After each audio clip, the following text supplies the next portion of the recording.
నమశంకరాయ.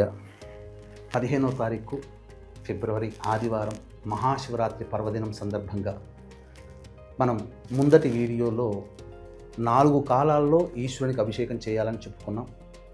మొదటి కాలం చెప్పుకున్నాం. ఇప్పుడు రెండవ కాలం అనగా రాత్రి 9:30 నుంచి 12 గంటల లోపల ఈశ్వరునికి ఆవు పెరుగుతో అభిషేకము చేయాలి. అలాగే విభూతితో అలంకారము, మల్లెపూలు, జాజిపూలతో ఈశ్వరునికి అర్చన చేయాలి. అలాగే బెల్లం పాయసం నైవేద్యంగా పెట్టాలి. ఈ చెప్పబడినటువంటి సమయంలో పఠించాల్సినటువంటి మంత్రము ఓం హ్రీం అఘోరాయ నమః అనే మంత్రం.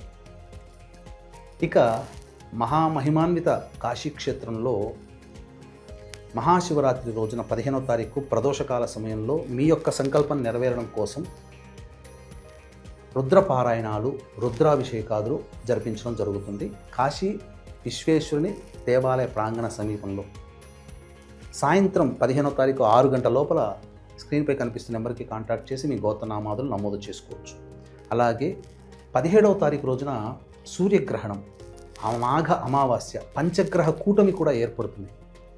ఈ గ్రహణం మన భారతదేశంలో కనిపించదు, కానీ ప్రపంచవ్యాప్తముగా ఏర్పడుతున్నటువంటి కారణం చేత ఇది అందరికీ కూడా ఈ దోష ప్రభావం కొన్ని రాశుల్లో జన్మించినటువంటి వారికి వస్తుంది. గ్రహణం ఏర్పడుతున్నటువంటి రాశిని బేస్ చేసుకొని వృషభ, మిథున, కర్కాటక, సింహ, తుల, వృశ్చిక, మకర, కుంభ, మీన రాశుల్లో జన్మించినటువంటి వారికి ఈ దోష ప్రభావం ఉన్నటువంటి కారణం చేత 17వ తారీఖు రోజున అమావాస్య మధ్యాహ్నం 3 గంటలకి కాశీక్షేత్రంలో గ్రహణ దోష నివారణ పూజల హోమాలు, చండీ హోమము, మృత్యుంజయ హోమము, రుద్ర, సుదర్శన, సుబ్రహ్మణ్య, కాలభైరవ, శనిదోష నివారణ పూజలు హోమాలు జరిపించి శక్తిపాతం చేసినటువంటి కరుంగలిమాల ఇవ్వడం జరుగుతుంది. కాబట్టి 17వ తారీఖు మధ్యాహ్నం 1 గంట లోపల స్క్రీన్పై కనిపిస్తున్న నెంబర్కి కాంటాక్ట్ చేసి మీ గోత్రనామాదులు నమోదు చేసుకోవచ్చు. అవకాశం ఉంటే 2 కార్యక్రమాల్లో నమోదు చేసుకోండి, లేదా ఏదైనా ఒక కార్యక్రమంలో నమోదు చేసుకోవచ్చు.